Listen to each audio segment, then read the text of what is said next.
आज युवक काँग्रेसच्या वतीने इरवी चौक या ठिकाणी आणण्यात आले।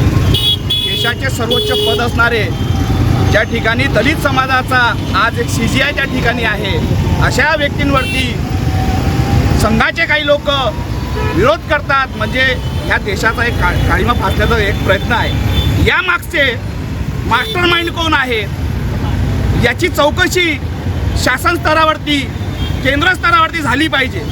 मुख्यमंत्र्यांनी जबाबदारी घेतली पाहिजे, अन्यथा मुख्यमंत्र्यांनी याचा राजीनामा दिला पाहिजे।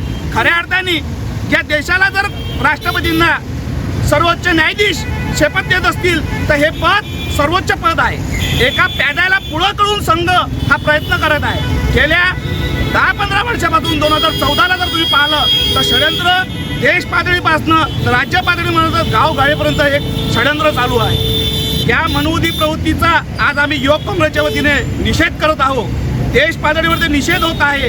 खऱ्या अर्थाने दलित समाजावर हा अन्याय आहे। आज देशभराचे दलित या ठिकाणी सर्वोच्च पद या ठिकाणी आहे, परंतु यांना हे खपवून घेता येत नाही। यांना हे असं वाटत आहे की आज आपण कुठेतरी अडकलो आहे। पण संघाला माझं हे सांगणं आहे, दलित वर्गाचा बाबासाहेबांच्या संविधानाला मानणारा हा वर्ग आहे आणि बाबासाहेबांचं संविधान हे सर्वोच्च संविधान आहे। या संविधानाचा सन्मान सर्वांनी केला पाहिजे आणि युवक काँग्रेस याचा सन्मान करतो। याच्या विरोधात आम्ही इथे आंदोलन केलं आहे। धन्यवाद। डायरेक्ट बोलणं चालू। काल जो भारताचे सरन्यायाधीश भूषण गवई यांच्यावर जो हल्ला करण्याचा प्रयत्न झालेला आहे, तर या निमित्तानं मला सांगायचं आहे की सर्वोच्च न्यायालयाचे सरन्यायाधीश जर सर्वोच्च न्यायालयात सुरक्षित नसतील तर ह्या देशातील जी गोरगरीब बहुजन दलित जनता आहे ती कितपत सुरक्षित आहे। या म्हणजे संघ परिवाराने जो सत्ता राबवलेली आहे मोदी सरकारची या काळात, हे कितपत सुरक्षित आहे याचा प्रश्न निर्माण होत आहे। आणि जे अमरावतीचे भूषण आहेत, अमरावतीचे नव्हे तर देशाचे भूषण आहेत, अशा म्हणजे घटनात्मक पदावर सर्वोच्च पदावर बसलेल्या व्यक्तीसोबत जर अशी घटना होत आहे तर देशातील जनतेला जागृत होणे आवश्यक आहे।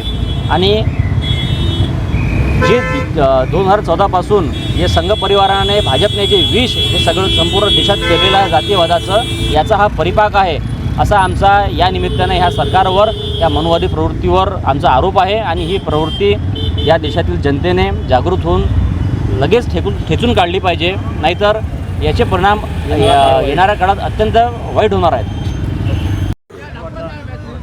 सर्वोच्च न्यायालयाचे चीफ जस्टिस अमरावतीचे माननीय भूषण गवई साहेब यांच्यावर जो काल भयाळ हल्ला म्हणजे सर्वोच्च न्यायालयात झाला, याचा सर्वप्रथम युथ काँग्रेसच्या वतीने आम्ही जाहीर निषेध करतो। एक अमरावतीकर नागरिक म्हणून सुद्धा याचा जाहीर निषेध करतो।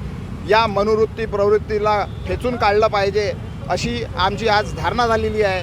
हे लोक आज एवढे मस्तावले की यांची मजल सर्वोच्च न्यायालयातील सर्वोच्च पदावर बसलेल्या भूषण गवई साहेबापर्यंत गेलेली आहे। तर तुम्ही समजू शकता आमच्यासारख्या सर्वसामान्य नागरिकांचे काय हाल होत असतील।